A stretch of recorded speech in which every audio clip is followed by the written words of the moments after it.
A question I get asked all the time is, can Bitcoin ever be banned? Let's face it, for the past 15 years, governments and banks weren't really Bitcoin's biggest fans. It has been attacked from all different angles, from China's sweeping crypto ban to the recent crackdown of the SEC in the US. The pressure was relentless, but yet Bitcoin is still alive and it's stronger than ever. So here is a real question. Can governments actually ever really ban Bitcoin? And if so, what will it take to truly kill it? That's what we're going to explore in this video today. Before we dive in, do me one quick favor. If you enjoy watching videos like this one where I break down complex topics in the world of crypto, finance, and Bitcoin, then make sure to smash the like button and subscribe to my channel, because I'm going to be posting regular videos just like this one to help you to maximize your profits in this crypto market. All right, let's dive in. Can Bitcoin ever be banned? Here is an article written by CNBC Make It, and they are stating that Ray Dalio, which is a famous hedge fund manager, arguably one of the best hedge fund managers in the world, states that the government outlawing Bitcoin is a good probability. So he thinks that there is a probability that the government, and in his case, he's talking about the US government, could potentially ban Bitcoin or try to ban Bitcoin. This is already an older article. Here you see 2021. So we can see what has actually happened since 2021, since Ray Dalio has made this claim, or at least since this article wrote about this. So let's zoom out and discuss, why would a government even want to ban Bitcoin? Well, banks and the government are known, or are what we call the establishment, the current power in our economy. Banks sort of control what we can or cannot do with our money. I have very often experienced that I wanted to transfer money to a bank account or internationally, and I had to provide contracts, invoices, KYC data to my bank in order to get the money approved. While, I understand that they're trying to do this because they don't want any money laundering or whatever drug transactions happening on their network. I understand. Yet, I'm not trying to do any of those transactions, and I'm spending a lot of time and energy having to cope with all of these banks. So yeah, sometimes it can be a very big headache, and I'm hearing more and more complaints from people around me that they're also not satisfied with their banks. So the banks are these institutions that we entrust with our money, but the moment you deposit it the moment you deposit that money into your bank account, then you're basically at the mercy of the banks. They can close your account, freeze your account, they can cancel transactions. Similarly, governments, they love to be in control. They love to be able to regulate because, they have power and they have, they can control what the masses do within their country. But Bitcoin, on the other hand, is a peer-to-peer decentralized financial system, meaning that people can freely transact within the network without any intervention of the banks and the government. So this is a very big threat to their power, to their authority, because they cannot regulate it. They cannot control the transactions that are happening over there. Of course, let's dive into that a little bit later. So one of the big reasons why governments and institutions and banks don't like Bitcoin is it's a big threat to their control and authority. Then we have fear of tax evasion. Yes, crypto guys and gals, you haven't been paying your taxes, or a lot of you have not been paying your taxes because, you think you've got some kind of anonymous wallet. And it's true that a Bitcoin wallet is anonymous. It's a series of numbers and letters, and that is your Bitcoin wallet. You can compare your Bitcoin wallet to your bank account number or your IBAN. And yes, it's semi-anonymous. However, on many exchanges nowadays, they require you to go through some kind of KYC process in order for those exchanges to map your identity to certain wallets. And if the government asks, then they can also provide your identity and what wallets you own and have transacted with in the past. So it's going now from a anonymous system to a semi-anonymous system where there are some mechanisms where they're slowly starting to map out more and more of these wallets, to the point that at one point maybe they have the capability to identify all of the wallets out there. I don't think that's going to happen, but at least a significant amount of wallets. So if you have not been paying your taxes, or if you haven't declared any of your crypto to the tax agencies, I would consider doing it the right way. But yeah, we as a crypto industry have a bad reputation for not paying our taxes. So yeah, that's one of the reasons why governments don't really like crypto that much. Also, it's competing with their fiat currencies. So with fiat currencies, I mean paper-backed currencies. So paper currencies backed by government. So euro, yen, the pound, the dollar. Those are all examples of fiat currencies. And we're living in a system where governments print massive amounts of fiat currency in order to keep their economies afloat. For example, during the COVID crisis, there was excessive money printing. And with every single unit of money that's extra in circulation, the purchasing power of your money decreases, meaning that in 1 year from now, you will be able to buy less products and services with the equivalent amount of money that you have in your bank account. So this means that you, as whatever, the middle class or poor, not the elite benefits from inflation, but the poor and the middle class suffer because they save money. The poor believe that the key to living a good life is to work hard and to save money. Well, if you're saving money, but the money on your bank account becomes worth less over time, then it means that life only gets harder. Whereas the rich understand that if you want to play the game of life and you want to win, then instead of holding your wealth into something that depreciates over time, so becomes a little bit worth less over time, why not invest it into something that appreciates in value over time, like Bitcoin? Bitcoin was named the best asset class of the past decade because it generated an average return of 230% per year from 2010 until 2020. So to me, it's kind of, a no-brainer. Am I going to put my money into something that's guaranteed to become worth less over time, or put it into something that has a very big likelihood of increasing in value? No-brainer, right? So the government also understands that, and that's why they're seeing it as a threat to their fiat currencies. Now let's talk about this argument. So back in the days, there was this dark web site called Silk Road. And Silk Road was a marketplace where people could buy drugs, weapons, and a bunch of bad things. And oftentimes, these criminals would pay in Bitcoin. And governments and banks and critics have used that case study in order to make the argument that Bitcoin is a payment method only used by criminals. In reality, that's not really true.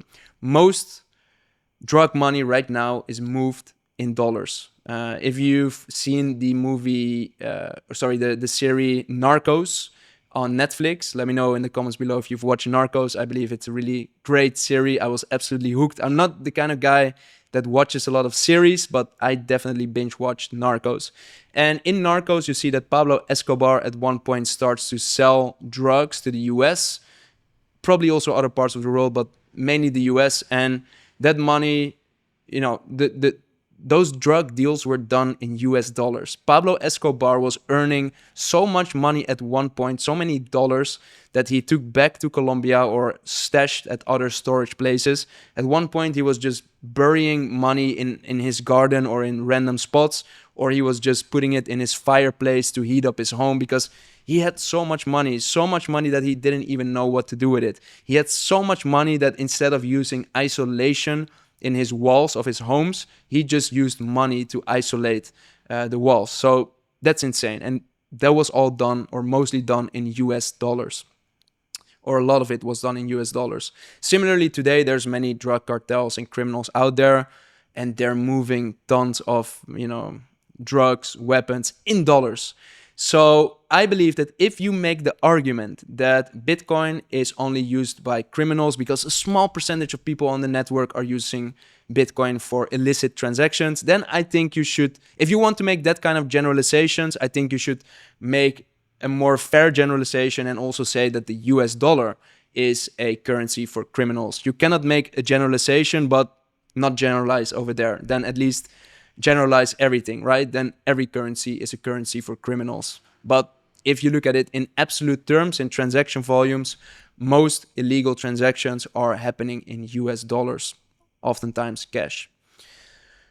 Okay, so now we know that governments don't like Bitcoin because it's a threat to their control and authority, because they fear that people will use it for tax evasion and it's a competition for fiat, and that it's only a currency by criminals. Let's discuss a few scenarios where or how governments could actually try to ban Bitcoin. So one of those options is by regulating exchanges. I see exchanges, if you compare the crypto industry like your body, I see exchanges like the beating heart of the crypto industry. So, your body has veins, and all of those veins sort of eventually end or come together in your heart. Similarly, on exchanges, people come together to buy and sell digital assets. It's a very important component of the ecosystem. So it pumps new money into the ecosystem, and people extract money out of the ecosystem. And without that, it's not possible to have a very thriving crypto ecosystem. So what did the SEC do? The SEC stands for the Securities and Exchange Commission. Basically, what they did was they started to attack crypto exchanges like Coinbase. So that was one way how they wanted to halt crypto activity, at least in the US. So I think that's a very nasty strategy, but certainly Coinbase was under attack for quite a while. Binance was under attack for a while. So yeah. Then let's talk about the second scenario, which is targeting the miners. And this is something that happened in China.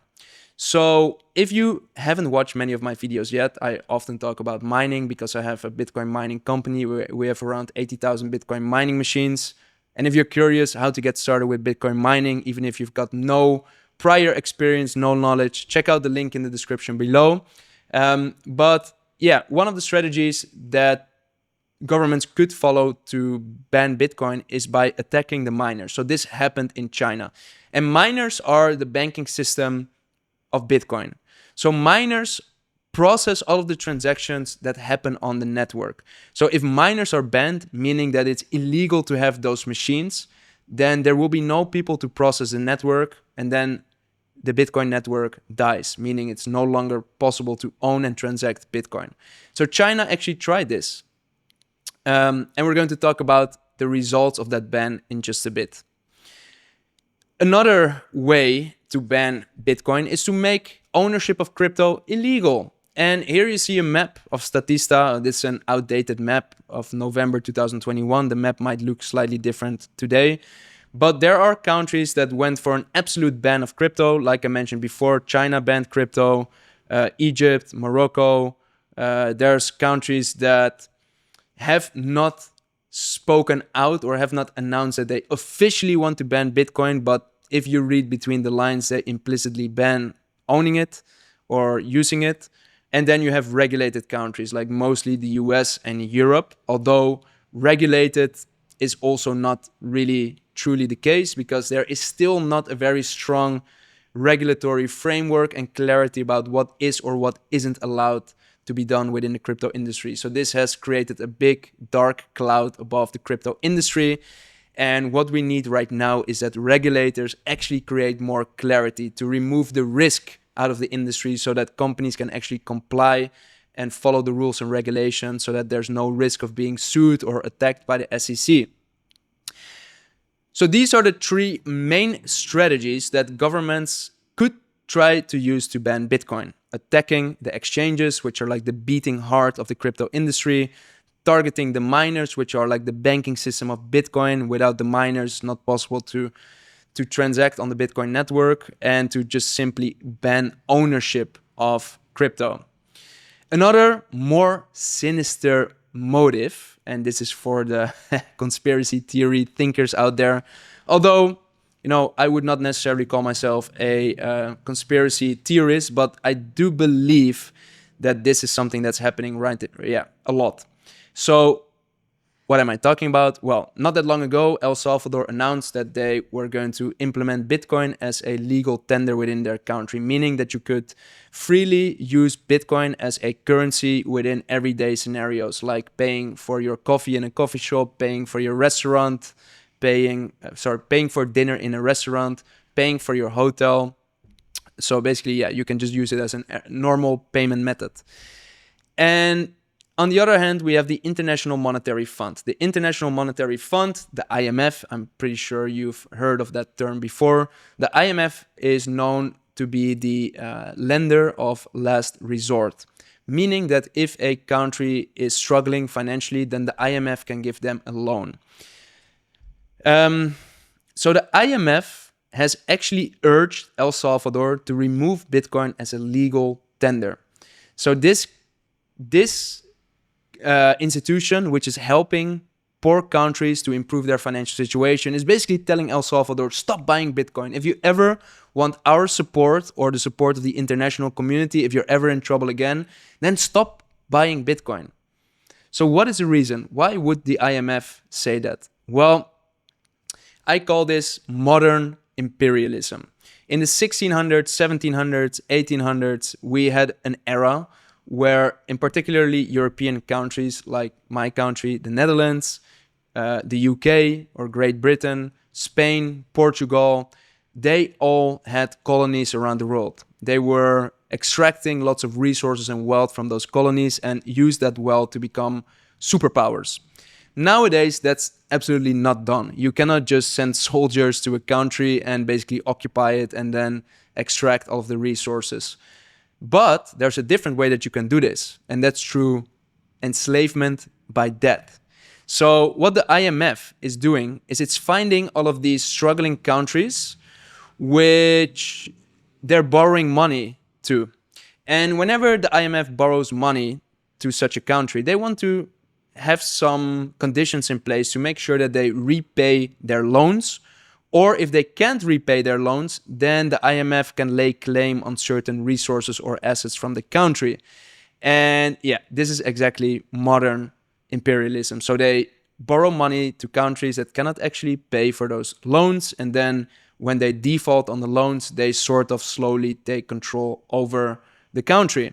And that's how we do it nowadays. So there's no formal colonies, but through debt enslavement, it is possible. So the top 10 countries that are most in debt to the IMF are Argentina, Egypt, Ukraine, Pakistan, Ecuador, Colombia, Angola, Kenya, Ghana, and Ivory Coast. So these are billion-dollar loans. So why would the IMF urge El Salvador to remove Bitcoin as a legal tender? Well, El Salvador is now building the case study. It went from one of the poorest countries in the world to the El Salvadorian miracle. They now no longer need external financing because they bought one Bitcoin every single day, and now they're sitting on hundreds of millions in profit. So if more countries around the world are going to adopt this strategy and going from broke or poor country to becoming economic successes, then the IMF can no longer use this strategy of debt enslavement. So that is a more sinister motive. So, the dollar or using money to enslave or using loans to enslave other countries is a very powerful tool. And when countries starting to adopt Bitcoin, it's a very big threat to the existing world powers, mostly the US. Not only mostly the US, China also makes use of this strategy. So China borrows a lot of money to these poor countries in order to build up infrastructure, and they partly own a very important piece of infrastructure. Or in many cases, China just sponsors that infrastructure, but they own it. So this gives them some footprint and control and power, authority within those poor countries. Okay, what are some cases of countries that try to ban Bitcoin? Let's have a look at a few. So here, Nigeria freezes over 1,100 bank accounts of crypto traders amid a broader regulatory crackdown. So Nigeria, they're looking at this crypto space and they're thinking, all right, what do we need to do with this? Are we going to accept it? Are we going to regulate it? Let's just make sure that we stay in control. So they started to crack down on crypto traders, froze some bank accounts. Later, they decided to lift restrictions on those bank accounts. Not those bank accounts, but for crypto firms. So probably if they comply to certain rules and regulations or have official licenses, then they will be officially allowed to transact with crypto within the country. And much later, so more recently, on the 5th of November, we see this article, From Ban to Boom, Nigeria's stunning rise as a crypto powerhouse. So later they realized crypto and Bitcoin is an unstoppable force. And rather than fighting it, why not embrace it and use it to the benefit of our country and our economy? Now, one of the most interesting cases to talk about is that of China. In the previous bull market cycle, China actually banned all of crypto and crypto mining within its country. So here you see China's central bank says crypto transactions are illegal. Okay. However, so now we're 4 years down the line. So this happened previous bull market. Now we're 4 years later. And here you see an article by Wall Street Journal saying that crypto is illegal in China, but Binance still does $90 billion of business there anyway. You know, Chinese people are not stupid. Chinese people were actually one of the first few adopters of crypto. And when the government bans crypto within the country, you know, Chinese people are tech savvy. They understand how to use a VPN. So if they cannot buy crypto on local exchanges, they will just use a VPN and buy it elsewhere. So, what about the miners? Well, after China banned Bitcoin mining, what happened? And I compare this to a story that my mom told me as a child. She told me that whenever you see a cockroach within your house, the tendency is that you might want to smash it with your sandal. But if you smash the cockroach with your sandal and the cockroach has eggs within its body, then those eggs might stick to your sandal and you might spread those eggs across your house or maybe in your suitcase, and those eggs could hatch later, making new cockroaches that could spread around in your house, which could then again lay eggs to make more cockroaches. So the real reason, if you want to get rid of the cockroach, you need to make sure that if you smash the cockroach, you also need to get rid of the eggs and make sure that everything is clean, so there's no more possibility that, more cockroaches can exist in your home. I'm not sure if this really is how it works with cockroaches. That's what my mom told me when I was a little boy, but I see the same with Bitcoin. So what happened, and I think it's a very terrible analogy because a cockroach is considered to be very dirty. I don't think Bitcoin is dirty. I think it's something really beautiful. But when China tried to ban Bitcoin mining, what happened was that miners simply turned off their machines and they moved it to other locations around the world, which were embracing crypto miners and which still had favorable rules and regulations and governments. So miners mainly moved to Kazakhstan, Siberia, USA, and a bit later also to Ethiopia. So what you should understand about Bitcoin mining is that as long as there are Bitcoin miners, or what you should understand about Bitcoin is that as long as there are Bitcoin miners, which are like the banking system of Bitcoin, they process the transactions on the network. So as long as there are miners, there will be Bitcoin. So if you ban Bitcoin mining in China, but all the miners move to another country, then Bitcoin still exists. You have done nothing. Although it is important to mention that many Bitcoin miners in China were illegally tapping electricity off the grid. So yeah, you could argue that it wasn't really legal anyways what those miners were doing. So they wanted to get rid of it to clean up the energy grid, to free up more energy for other purposes. And they threatened that any miner that would still be left after a certain date will be destroyed. So all those machines would be destroyed if they didn't move them, and they would catch illegal miners. Now, few years later, we see this article saying that China actually still controls 55% of Bitcoin's hash rate despite the crypto ban.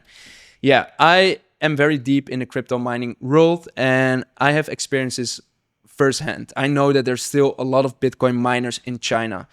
Probably what happened was that, some mining farms made deals with government officials that, corruption is a thing, so oftentimes the people in power, they are willing to, look away, look the other side, as long as they get a certain percentage of the revenue or some income. So I still believe that there have been a lot of under the table deals, which now has consolidated Bitcoin mining in China amongst the elite, which have government connections. And yeah, China is one of the countries with one of the lowest energy rates in the world. So I can't blame them. They're printing lots of money right now, mining with such low energy rates. So again, if we can conclude, was China's crypto ban successful? The answer is not really. People in China are still buying and investing in crypto, either through a VPN outside, or now even in Hong Kong, there's some options for Chinese nationals to also buy and sell crypto or invest in crypto related products. So yeah, it didn't really work out well for them. Now, Putin, who is arguably one of the most powerful people in the world, a few weeks ago, someone asked Putin on stage whether it would be possible to ban Bitcoin. And his answer was, who can ban Bitcoin? Or sorry, someone asked the question, who can ban Bitcoin? And he answered, nobody. So even one of the most powerful people in the world, Putin, thinks that nobody can really ban Bitcoin. And I believe that's true as well. And I'm going to explain why. The only real way to ban Bitcoin is, there's two steps involved. Number one, all of the governments all of the countries in the world need to harmoniously collaborate to turn off the internet all at the same time. That's the first step. The second step is that all of the nodes need to be destroyed. So you would have to send SWAT teams to all of these people's houses to destroy nodes. What are nodes? Nodes are like memory drives of all of the transaction history that happened on the Bitcoin network. So all of the entire ledger basically of Bitcoin with all of the transactions. So first of all, it's going to be very difficult for all of the countries to organize this because countries don't normally collaborate really well with each other. And even if there's one country that is not cooperating, and if there's still a few miners in that country, then there will still be Bitcoin and a Bitcoin network. So I do believe that the probability of this happening is very, very small. And I do believe there's a game theory aspect as well. So what we saw with China, when China banned Bitcoin mining, was that those miners moved to other countries that still had very favorable rules and regulations. So a lot of money, talent, innovation flowed to those countries and regions.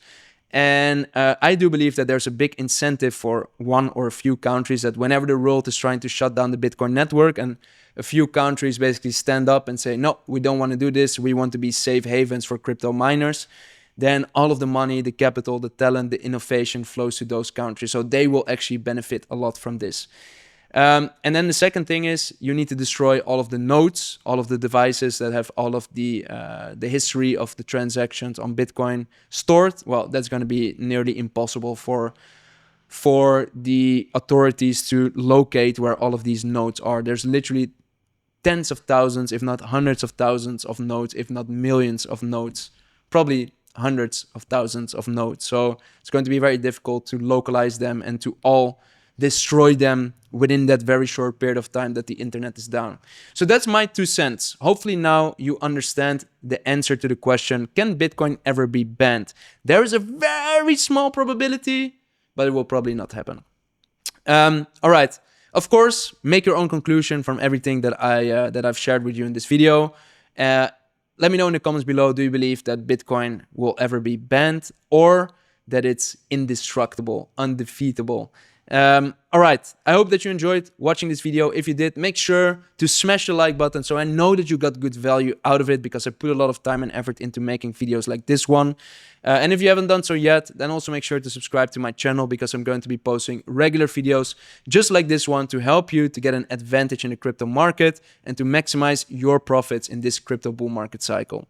All right, that being said, peace out, take care, and I'll see you in the next one.